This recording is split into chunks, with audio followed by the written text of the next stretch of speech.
How's it going, y'all? Nice to see you. My name is Jordan Locke. I'm a part of the Communications College here at UTSA. Now, I don't have any minor to speak of, and I don't have any focus. I decided to keep it a little bit more general for my communication education. I might change it a little bit up if I get the inclination for further education. However, I really wanted to talk to you about a story today. This particular story has to do with heroism in a certain aspect.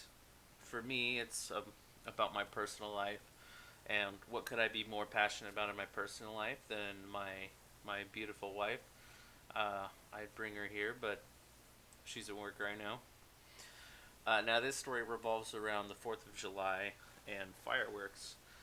Now, several years ago, we were down at my aunt's place over in the Brownsville area, Harlingen, Brownsville, the Valley. If you're familiar, it's at the very tip of Texas. We were down there celebrating the 4th of July, shooting fireworks, drinking some wine coolers, and we were standing in a circle right next to the garage. And out of the corner of my eye, I saw right as I guess some kid thought that he could light up one of those 9-shot mortar cannons. Huge thing.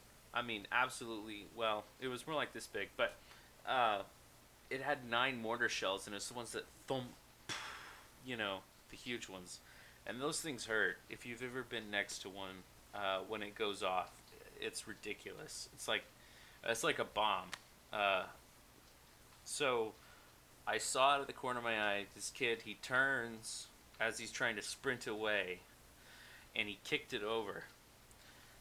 And I saw it right as it fell over, and the first missile shot went haywire off in the distance. I knew it wasn't going to hit anybody, but right as it shoots off the first one, it turns, and it turned toward our group. And my first inclination, I mean, it's fight or flight, and I can't punch a missile, you know. so so I decided I was going to run.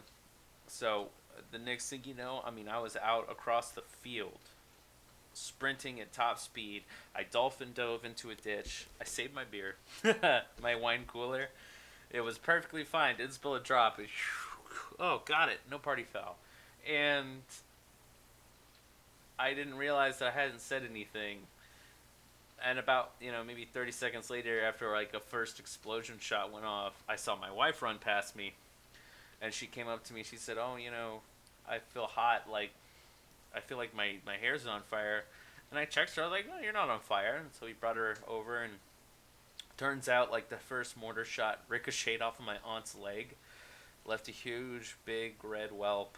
But it ended up exploding more in the garage, and my wife was very upset because I abandoned her basically.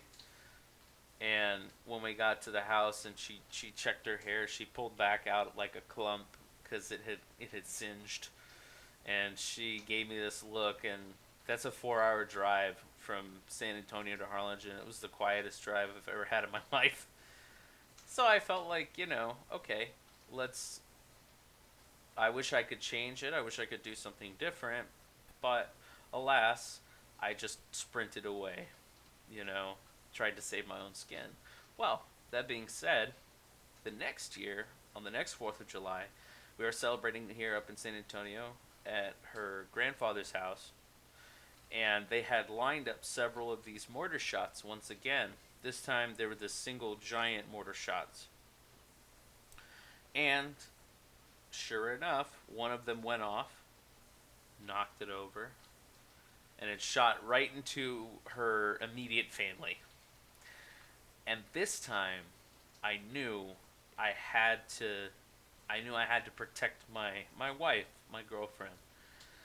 So, as soon as I hear the thunk, and it's I like had super aware senses. Time slowed down, and I turn to shield my wife with my body from this explosion. But right as I turn, I elbowed her in the face.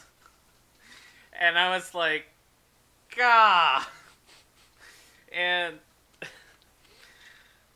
so, when everything settled down, there was some minor injuries.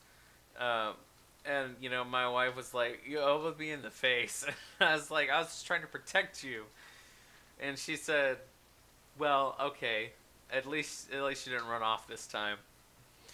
So that was when I felt mildly heroic because, I went from being someone who ran away at the first second of trouble instead of calling out or grabbing anybody or, whatever, to having the instinct to protect.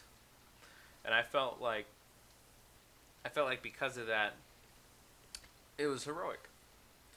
Um, so that's my little heroism story. Now, for this class, I hope I can learn um, a few different things. I am possibly thinking about pursuing a higher education in communication. Um, and so I hope that this could maybe turn me on to some theories that might help me understand how to further that education, any particular discipline. In addition to that, I really want to learn more about communication because as I've been here in this communication college, it's almost shaped the world around me as I learn more. And I feel like that's very interesting, how it can change my perception of reality simply by understanding certain concepts. So that's what I hope to learn. I hope you guys enjoy the rest of your day, and y'all have a good one. Thank you.